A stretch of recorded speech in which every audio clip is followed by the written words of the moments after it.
Hello everyone, welcome back to the channel. Today's video is about cell formatting using if.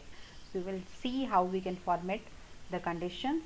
We can do the conditional formatting. You can change the color of the font. You can change the interior color using if. So let's write a value over here. Let's write 16. And you will go to Visual Basic and you will start writing the code. And we will say if range a1 dot value is less than 50, then range a1 dot interior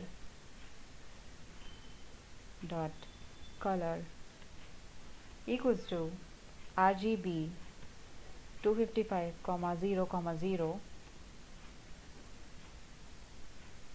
else range a1 dot interior dot color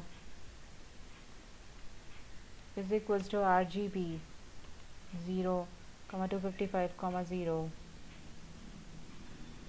and if.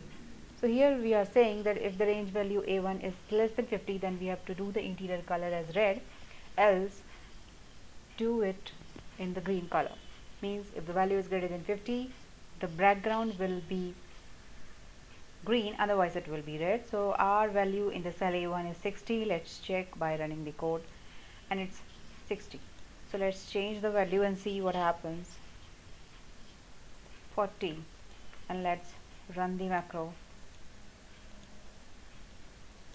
Now it's red. So in this way you can do the conditional formatting using if in VBA. Hope you find this video helpful. If so, do subscribe to the channel.